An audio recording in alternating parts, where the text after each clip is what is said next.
Good afternoon. Welcome to the Pritzker Military Museum and Library's virtual learning studio in Chicago, Illinois. I'm Jacqueline Moronic, the Associate Director of Education here at the PMML. Founded in 2003, the Pritzker Military Museum and Library's mission is to increase the public's understanding of military history, military affairs, and national security by providing a forum for the study and exploration of our military, past, present, and future, with a specific focus on the stories, sacrifices, and values. With national and global reach, these spaces and events aim to share the stories of those who served, helping citizens everywhere appreciate the relationship between the armed forces and the civilians whose freedoms they protect. The Virtual Learning Studio offers monthly webinars designed especially for teachers to use in classrooms grades 6 through 12, and they are useful for any age beyond. So be sure to sign up for our emails or go to our website for information about upcoming programs featuring guest speakers from across the country. Tomorrow, September 15th, marks the beginning of National Hispanic Heritage Month. Despite often facing discrimination and exclusion, Hispanic Americans have served in all our nation's wars, all the way back to the Revolutionary War. And 61 of them have earned America's highest military distinction, the Medal of Honor. In the Spanish-American War, thousands of Latinos served in the U.S. Army, many of them as Rough Riders under Teddy Roosevelt. One of those Rough Riders, George Amijo, became a member of Congress. Marcelino Serna earned the Distinguished Service Cross for capturing 24 enemy soldiers in World War I. In World War II, over 500,000 Mexican Americans served in the military. One of those soldiers was then a 17-year-old college student turned volunteer named Anthony Acevedo. He trained for 4.5 months right here in Illinois to become an Army medic before he was sent off to war. To tell us his heroic story, as well as the role of Latino women during the war, I am proud and happy to introduce to you Cristina Chavarria. Cristina Chavarria is a program coordinator in the William Levin Family Institute for Holocaust Education at the United States Holocaust Memorial Museum.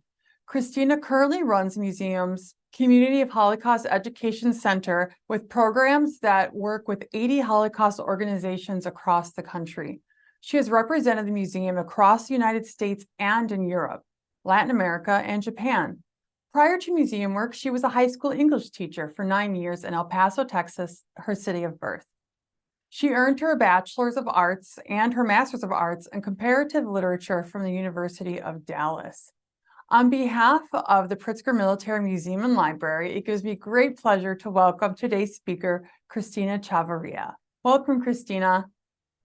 Well, thank you so much, Jackie. And I would like to thank you and your colleagues at the Pritzker Museum, because this is, I believe, the first time that our museum and your museum have done a program together like this.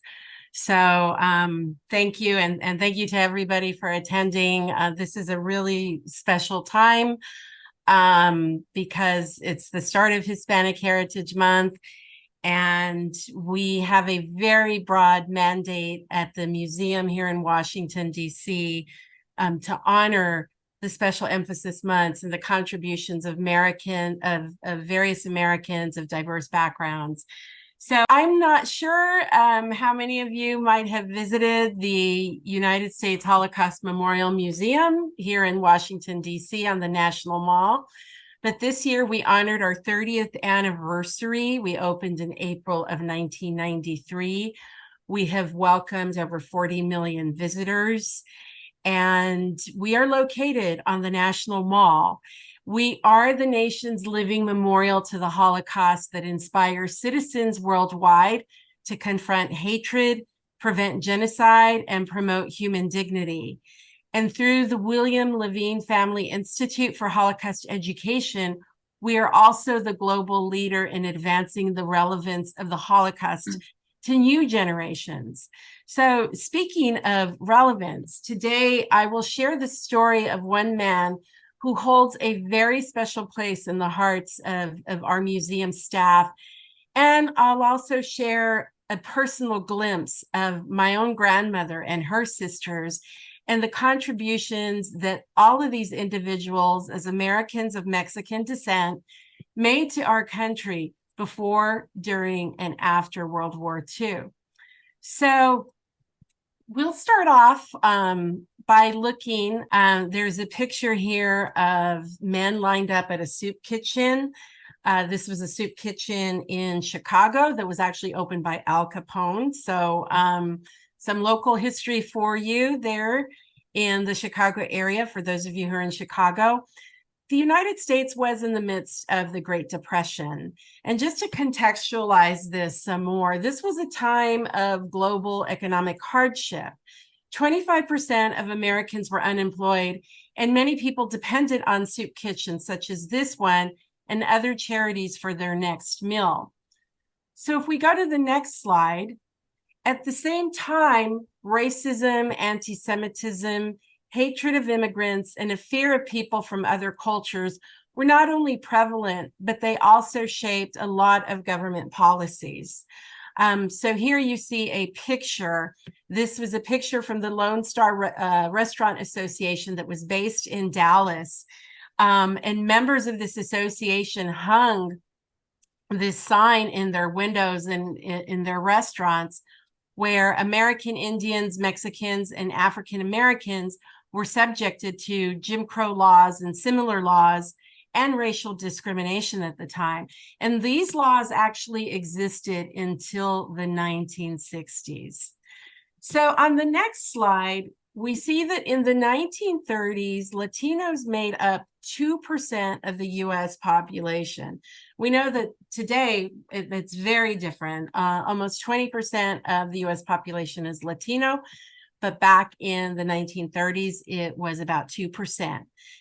But even those who were American citizens, born in the United States or who had been naturalized, they were often discriminated against and they were denied certain jobs. Many of them worked at the time in agriculture or on the railroads, and many of them also lived in segregated substandard housing. And the pictures that you see here are from Texas. We see somebody working in the fields picking cotton. And then we see a man with his 3 children. And as you can see, the housing was definitely substandard. And it was also far removed from where those Americans who were white or non-minorities lived. And on the next slide, we see that in some instances, Mexican Americans were also subjected to lynch mobs in border states like California and Texas. There was a great deal of tension during the war, especially toward the last years of the war, between white military members and Mexican American teenagers. It became so violent that it led to riots in Southern California that we call the Zoot Suit riots. So American service members, largely white, would go after, unprovoked, they would go after teenagers who dressed in a certain style that was referred to as zoot suits. And the news of these riots were in newspapers all over the country. And in many cases, the service members were not punished, and it was the Mexican American teenagers who were often punished for this. So you can see just the mood of discrimination against Mexican Americans and other Latino Americans during this time period. But now we're going to look, if we go to the next slide, we're going to really bring this history to an individual level and look at the story of Anthony Acevedo, or Tony, as he was called, as we called him. I am very honored to share Tony's story. He was very special to me. I often thought of him as being a tío, which is the Spanish word for uncle. He was somebody I stayed very close to. And he was also very special to other members of the museum staff because his story was very unique for various reasons. Tony was born in California in 1924 in San Bernardino, and his mother died when he was very young, and his father remarried not too long after. So he lived with his father, his stepmother, and his 3 siblings. But when he was growing up in California, he was not allowed to attend schools with white or Black children. He attended a school that was specifically for Mexican American children, and he and his peers were also forbidden from mixing with white children at movie theaters, restaurants, and swimming pools. And by 1937, the hostile environment against Mexican Americans and people of Mexican origin prompted Tony's family to leave the US and move to Durango, Mexico, where his parents were from. So if we look at the next slide, well, some people might be surprised to hear about Americans moving to Mexico. They were far from alone in this move. For some, like Tony, they were going to a place where they had never lived before. People of Mexican heritage became convenient scapegoats for society's problems. Some people believed that the country's economic problems would be fixed if Mexican Americans like Tony left the US altogether. Some people thought that this would result in more jobs and welfare assistance for white Americans. So there were new laws and regulations that were passed at the federal, state, and local levels to restrict immigration, to speed up deportation, and to deprive people of Mexican heritage jobs in the private and the public sectors. Private companies fired their Mexican workers or Mexican American workers without cause, and they even purchased tickets for many to move to Mexico, regardless of how many years they had lived in the US, or even regardless if they had been born in the United States. This massive coercive effort to return people of Mexican heritage to their native country, or in some cases, a country where they had never lived, is referred to as Mexican repatriation. And we put that in quotes because it's really a euphemism. This implied that it was voluntary, this euphemism, when it was anything but voluntary. Even Mexican Americans who weren't directly pressured to leave faced the real threat of unemployment and physical violence if they stayed in the United States. And I can say that this is something that impacted my family as well. At the time, they were living in Arizona, and my own grandparents were told to leave, even though they were not Mexican born. They were born in the United States. And it was because of the intervention of my grandfather's supervisor that they stayed in the United States. But at the same time, in my role at the U.S. Holocaust Memorial Museum, this reminds me and my colleagues the story of Mexican repatriation and the issues of immigration and forced expulsion. This reminds me of the broader trends here in the United States at the time. So if we look at this picture right here, this might be an image that is familiar to some of you with the Statue of Liberty. In the 1930s, the fears of economic competition made many voters and legislators reluctant to open the shores of the United States to refugees, even to children who would be too young to work. And at that time, too, we can look at some of the restrictive immigration laws that we had on the books at the time that were put in place in the 1920s, particularly in 1924 with the Johnson-Reed Act, which severely limited immigration, especially if you were from Southern Europe or Asia or Africa, if you were Jewish and you belong to other minority groups as well.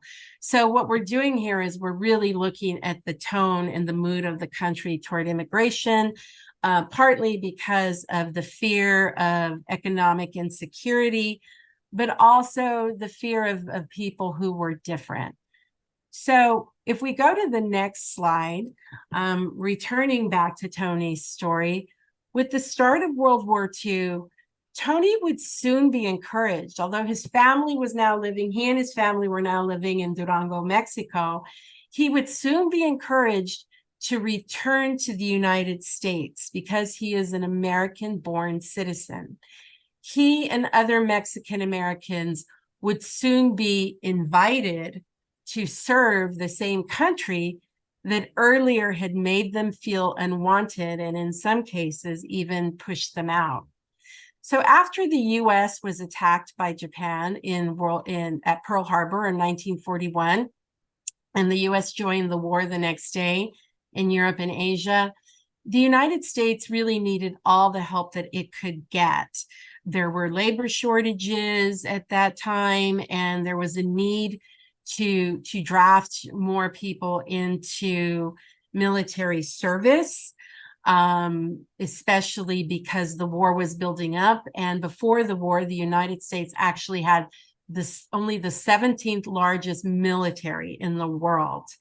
So there was a very strong effort to encourage U.S. citizens who were of age to join the military, to be drafted, actually.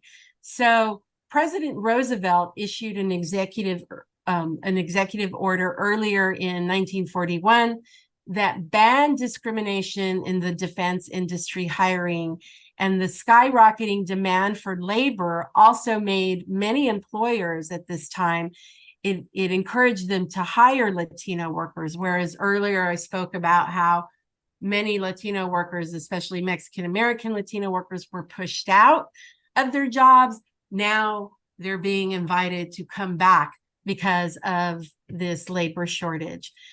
The government actively recruited Mexican Americans to help win the war, as we can see in this poster, this bilingual poster that was very popular, that became very popular at the time. And American military personnel even crossed over the border between Mexico and the United States to urge Mexican Americans to come back and serve their country. As bizarre as that might sound, people who had been pushed out were now being asked to come back and serve a country that had not treated them so well.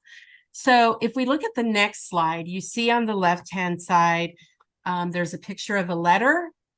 You can see this is a letter that Tony Acevedo's father wrote, giving his full consent for Tony to join the American military, specifically to be trained in medical service. And Tony was only 17 years old at this time, so he needed his parents' permission to join the military, to join the Army. His stepmother even pinned $200 on his coat, which was a lot of money back then. And he was then sent off to the United States from Mexico, from Durango. He's sent to the United States. And in less than 5 months, Tony received what would normally be a full year of intense medical training in the U.S. military. And he became a corporal in the Army. And he was deployed to Europe in 1944 with Company B of the U.S. Army's 275th Infantry Regiment. So before I go any further, I just want to say a few things about what we're going to watch right now before we start to watch a video. We have created an animated video series, and there are 6 videos in this series, and they're about 5 minutes each. And this series is called Behind Every Name. And we look at individuals whose lives were impacted by World War II and the Holocaust. And in some of these videos, we look at the struggle of some German and Austrian Jews who are trying to come to the United States. But then we also look at Tony's story as an American who is fighting in the war in Europe, and how his life, how he encounters much more danger while he's in Europe. So primary sources such as Tony's oral testimony and his diary that he kept in captivity, and other articles from his collection that he donated to us at the museum, have helped us to produce the video that we're now going to watch. It's called Tony A Soldier's Journey. And so if we can begin watching the video. In the fall of 1944, U.S. Army medic Anthony Tony Acevedo was sent to fight in Europe during World War II. He served in the 275th Infantry Regiment, 70th Infantry Division, known as the Trailblazers. In freezing temperatures and heavy snow, along with 600,000 fellow Americans, he faced a ferocious German offensive in the Battle of the Bulge. During the brutal 6-week battle between December 1944 and January 1945, tens of thousands were killed or wounded. It was Tony's first combat experience, and he bravely tended to the wounded under machine gun fire. We went to battle, and on my assignment, I headed with Company B, and I just followed. I carried my duffel bag and all my equipment with me, and everybody used to laugh at me and yell at me and say, "Anthony, drop all that stuff. They're gonna kill you. You're a sore thumb, you." I said, "No, that's gonna save my life." We were marching towards a ridge, and I heard an echo, "Medic, medic," because there were machine guns going on back and forth, and I was carrying my stuff with me, so finally I picked up the sound and I started to head downhill. Then I saw up ahead a cave with Germans. Well, there were about 6 Germans in there with machine guns. I mean, you thought there were thousands of them. And at that time, when they start shooting at me, my stuff went up in the air, my duffel bag and everything. I fell on the ground and crawled to my helmet. And before I knew it, I was with the fellas that were wounded.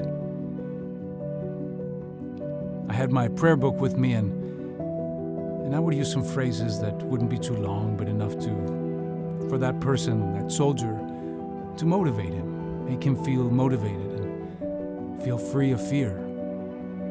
That's what he was. He was afraid. The Germans were getting closer and closer. We ran out of ammunition until finally we were caught when the Germans came up the hill, and we had to surrender. When the Germans took us, they forced us to get our boots off and walk down the slope barefooted in the snow. It was up to our waists and marched for about almost a mile to the trucks. They were sent to Stalag 9B, a camp for prisoners of war near Bad Orb, Germany. Tony became prisoner number 27016. Conditions in the crowded camp were terrible. Tony used the limited medical supplies that he had managed to save in order to treat the sick and wounded. In January 1945, German officers began identifying and separating Jewish POWs and those whom they believed to be Jews from the rest of the American soldiers. Tony was also separated, perhaps because he was Mexican-American. The newly separated group, including Tony, were then transported to Berge an der Elster, a forced labor camp in Germany. Much like the conditions in the prisoner of war camp, food was scarce and prisoners were given little sustenance for the hard days of forced labor. The bread was a mix of barley with sawdust, ground glass, and ground sand. It would make you sick to the stomach. Disease and malnutrition would soon plague the American prisoners. On one occasion, we received a package, a Red Cross package, and that's how I got my diary. Throughout his time in the camp, Tony kept a secret diary of his experiences. He wrote in it nearly every day. In it, he recorded how his group were forced to clear tunnels to make way for an underground factory that Nazi officials hoped would be out of sight of Allied bombers. March 21st, 1945. More planes came over today. Their bombs were dropped not very far from here. Another one of our boys is pretty low today. He's not expected to live till night. April 3rd, 1945. Excellent news today. Americans are only 100 kilometers from here. Rumors are that we are to be moved away. When the Nazi guards realized that the American troops were closing in, they evacuated the POWs from Berge on a forced march. April 9th, 1945. We marched 10 kilometers today. We started out with 304 men. Now we have 287. April 20th to 22nd, 1945. Day and night it rained. Every man was wet from top to bottom. Every 25 yards there lay 3 or 4 men. Men that couldn't make the march had to drop out. They were shot. April 23rd, 1945. We were liberated today. Of the 350 American POWs at Berge an der Elster, approximately 70 died. Most of them died or were executed during the forced evacuation of the camp. Tony's fountain pen miraculously endured his imprisonment. It allowed him to secretly document his first-hand account of life as an American prisoner of war in Germany, and would bear witness to the dates and causes of his fellow soldiers' deaths. This was, he explained, his moral obligation. God gave me that ink to last.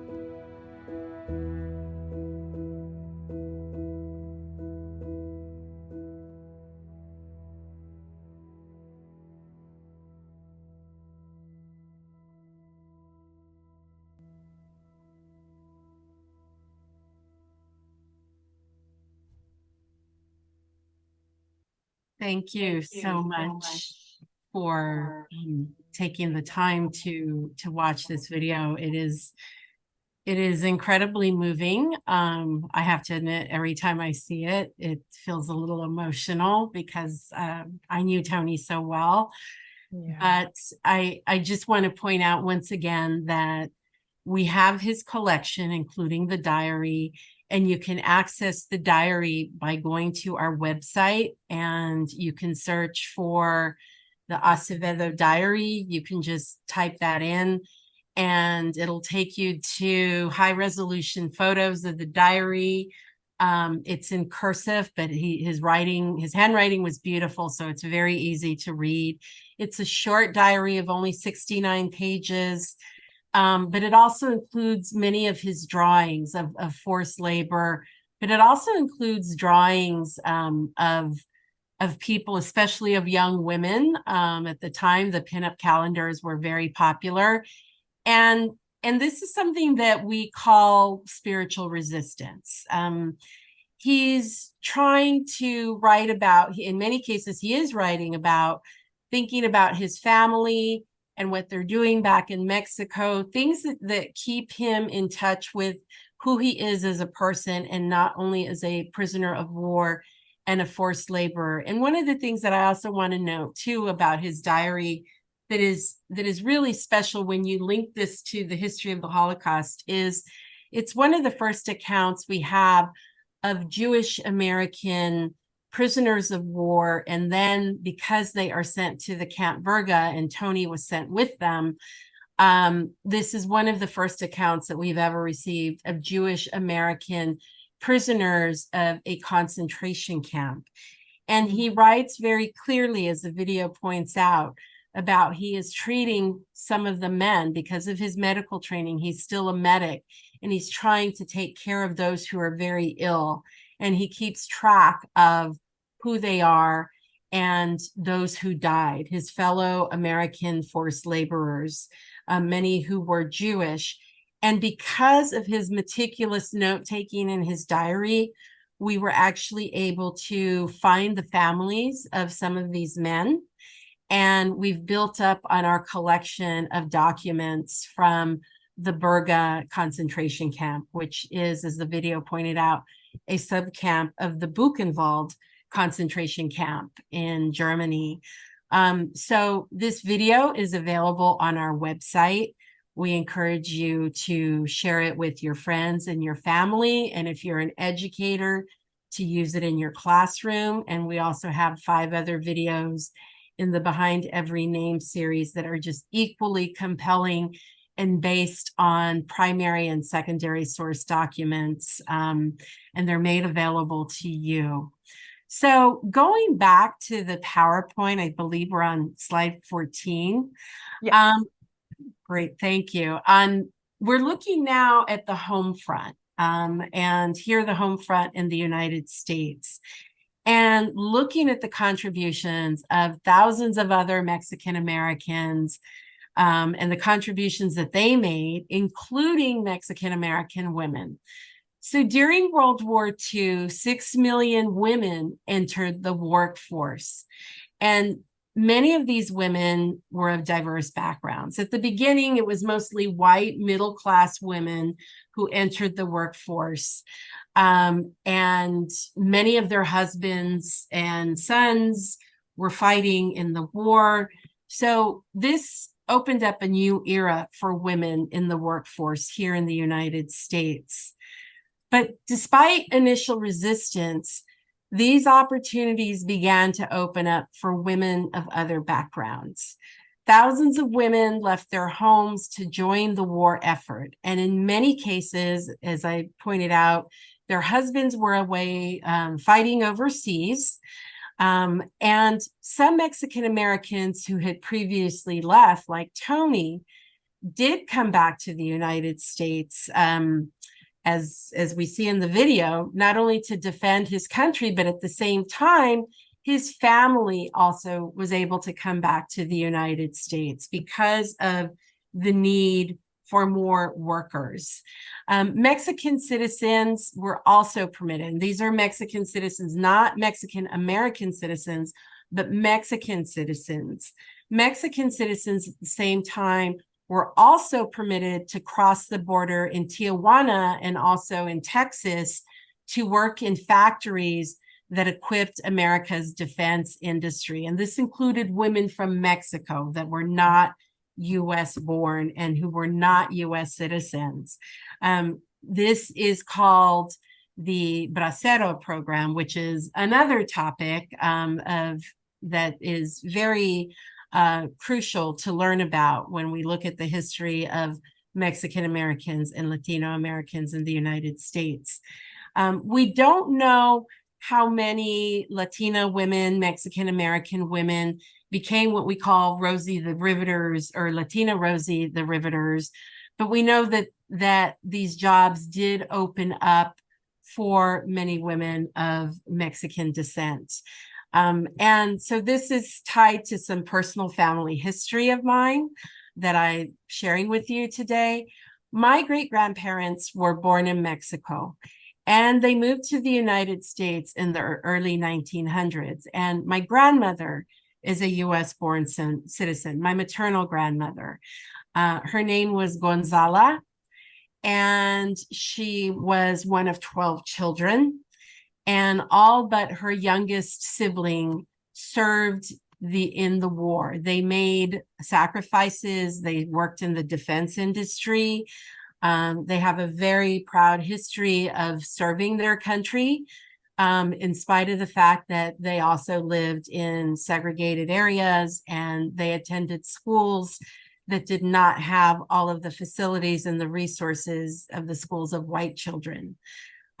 My grandmother and her sisters, she had 3 sisters, and this is a photo. If you look at the photo on the left, this is a treasured family photo of my grandmother with her mother. So you see my great-grandmother Rosa, she's on the left, and right next to her is my grandmother Gonzala, who I knew. She passed away about 30 years ago. But we heard many stories from her about the war. She and her 3 sisters who are next to her, they all worked in the defense industry in San Diego. They moved from Arizona to San Diego because of the war and because of the opportunity to establish a better standard of living by working in the defense industry. So in 1942, my grandmother Gonzala, she worked in an airplane factory sewing wings onto airplanes. And even though we don't have a photo of it, we actually have still a spool of the very strong type of thread that she used in her sewing that she got from the factory. And in fact, She used to use some of that thread to bind the legs of the turkey that she would make for us at Thanksgiving. And we asked her, what kind of thread is that? She told us where it came from. And in 1943, she was joined by her sister, my great aunt Mary, who also began working in the defense industry at Ryan Aeronautical in San Diego, California. And just to give you some insight, when they started off working, both my grandmother and my great aunt, her sister, times were really so tough for them that the only substantial meal that they received on a daily basis was the lunch that was provided for them in the cafeteria. So working in the defense industry was a game changer for them economically. And so if you look at the picture on the right, at the far right, this is my great aunt Mary. She continued to work at Ryan Aeronautical until she retired in 1975. And she also helped to assemble military aircrafts. She loved this work, and she loved the fact that she was able to work alongside many other women and women who came from all over the United States. They were of diverse backgrounds, and many of them became lifelong friends for her. My tia Mary, my great aunt Mary, she was part of a team that built 135 drone airplanes that were considered to be top secret. And so, as I mentioned, she continued working at Ryan Aeronautical long after the war ended. And this is important on a larger scale because this was a time of tremendous change. Wartime broke down a lot of conventions and societal norms and barriers. And from my understanding, many Mexicans and Mexican Americans who came back after the war, at the same time, they still did not feel that they had been treated fairly. Some were still discriminated against in the United States, especially Mexican Americans with darker skin. So even though the war opened up many opportunities, it didn't always necessarily ensure that they were treated as equals among Americans who were not minorities. But many Mexican Americans still fought for the rights of others after the war. Many Mexican Americans who fought in the war shifted to fighting for civil rights and equality. So, for example, LULAC, the League of United the League of United Latin American Citizens that fought against segregation at the time, was founded by veterans of World War II. The American GI Forum, which was founded by Mexican American Hector Garcia, advocated also for the rights of Hispanic Americans. So, returning to Tony on the next slide, Tony returned home from the war, and he got married, and he became an engineer, and he had 4 children and continued to live in California. And in speaking with him, when we met him in person in 2010, he talked very proudly about his country and about serving his country. And for many years outside of his home, he flew both the American flag and the POW flag as a reminder of the soldiers who he knew who did not return. And as a wartime prisoner, he was very candid and very open about the fact that he endured both physical and also sexual assault, which haunted him until he passed away on February 11th, 2018. And if you Google him, you can actually find, for example, a Washington Post article where he speaks about the torture that he endured as a forced laborer.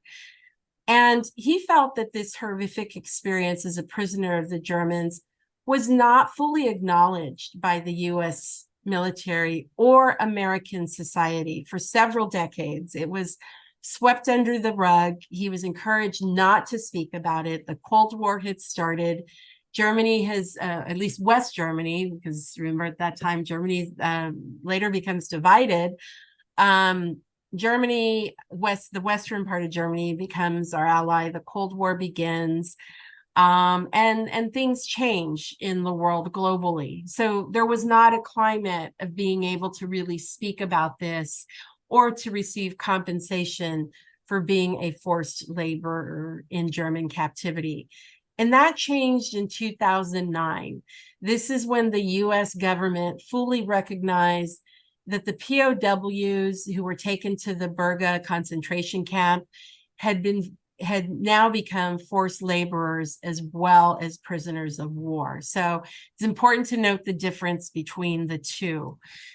And I do remember that day, soon after this was officially recognized by the US government and the US military.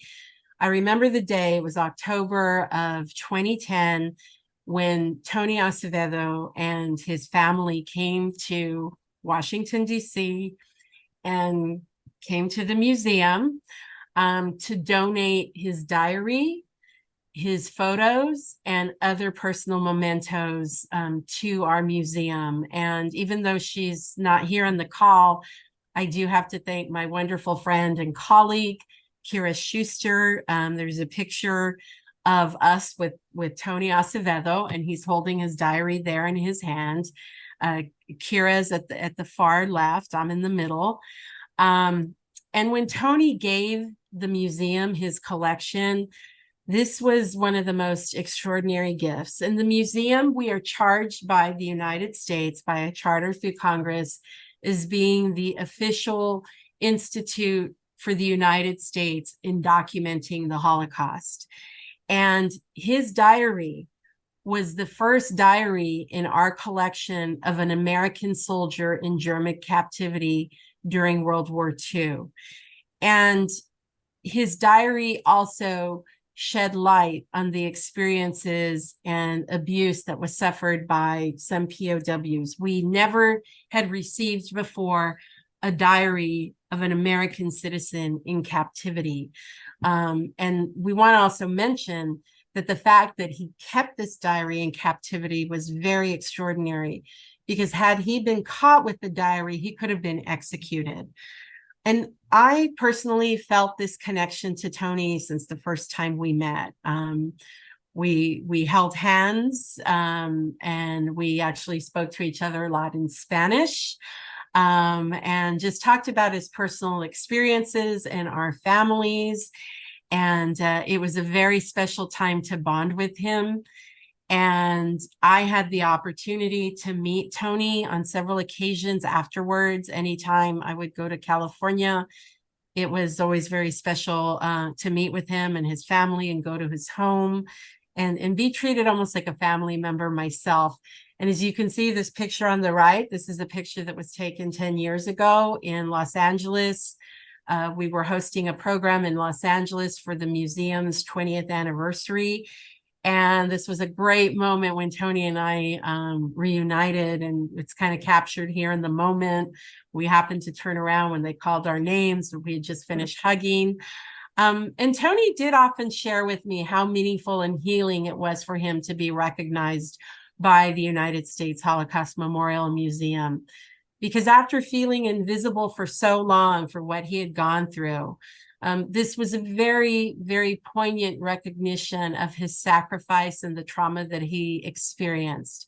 And as a Mexican-American myself, his story really resonated with me, because of my family's history in World War II and my family's service in the war. And this is a reminder, Tony's story and the stories of not only the women, but others who fought and who served their country during World War II is a great reminder during Hispanic Heritage Month, which begins tomorrow. And it's looking at the contributions of people like Tony and like my family that really should make us feel proud as American citizens. So I hope that you will share this story with your family and your friends, and if you're an educator, with your students as well. And again, I want to thank my new friend, Jackie, and her colleagues for this invitation. Thank you. Christina, thank you so much for sharing his wonderful story. A couple of thoughts while I invite the audience, please, to use our Q&A section to jot down any questions you might have for Christina while we have her with us.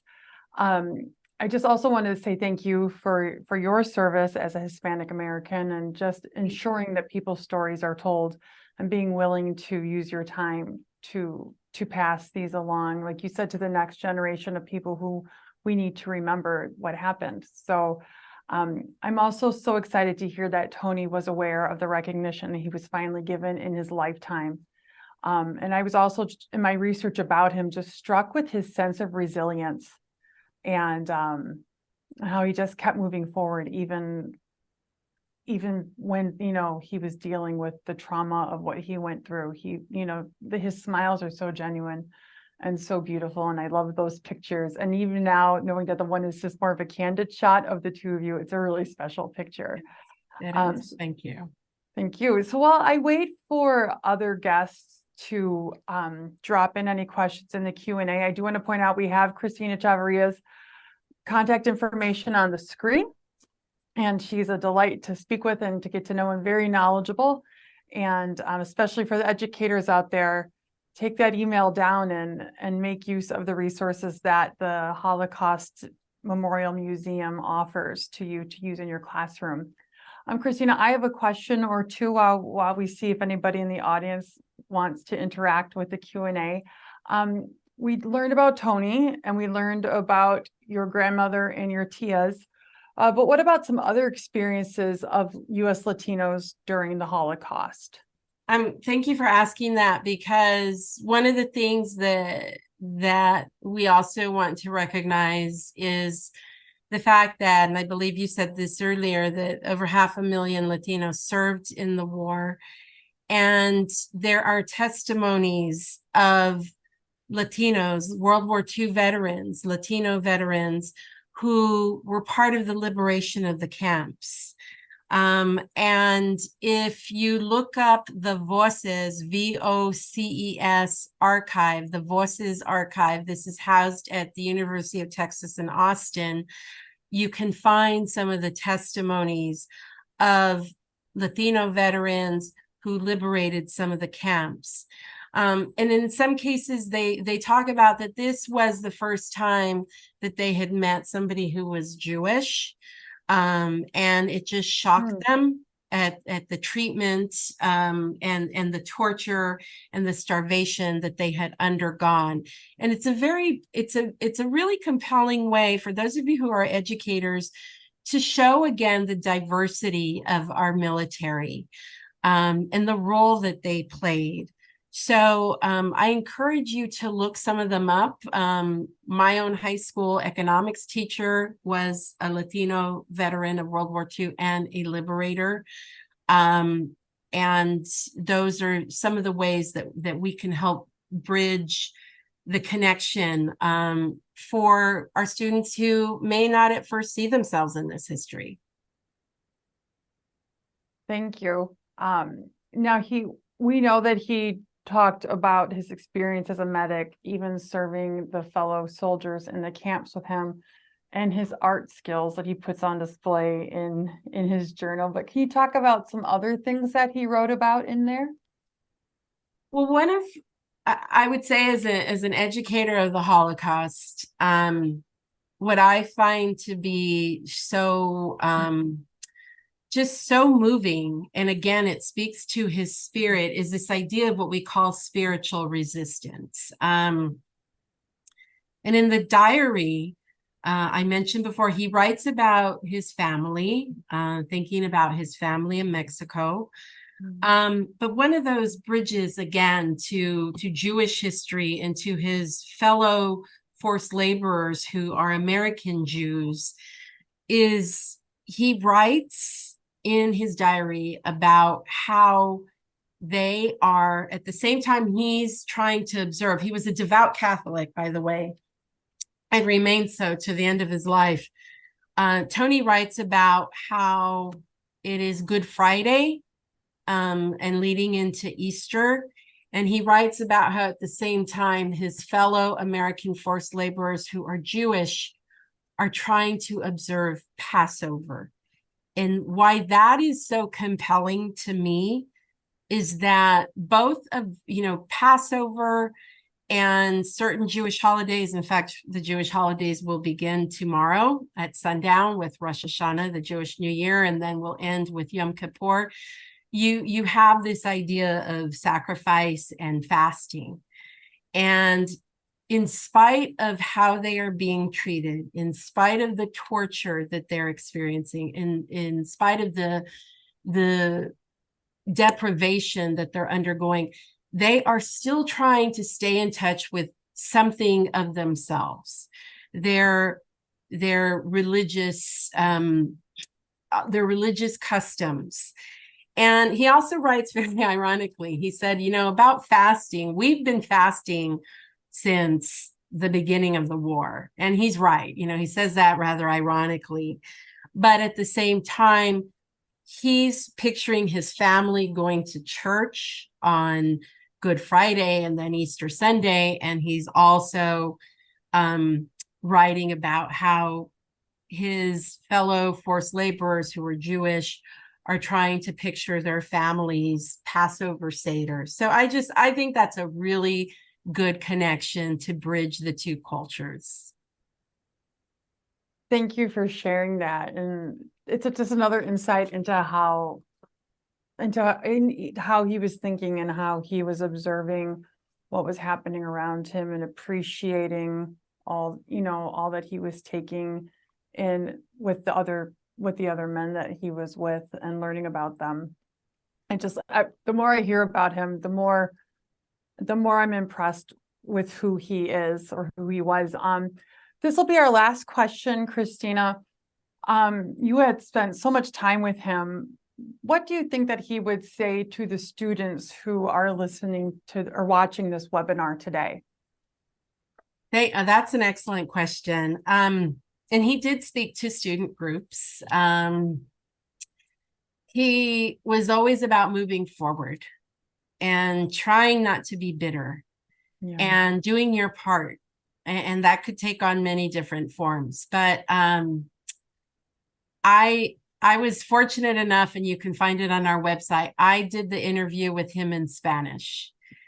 And he spoke very eloquently about helping others and to not be bitter. And he also spoke at different times. I heard him speak about education. He encouraged his own children to get an education, but to think about doing your part and helping others. That was very much his message. And we're so fortunate that those last 10 years of his life or so, he really made sure to do that.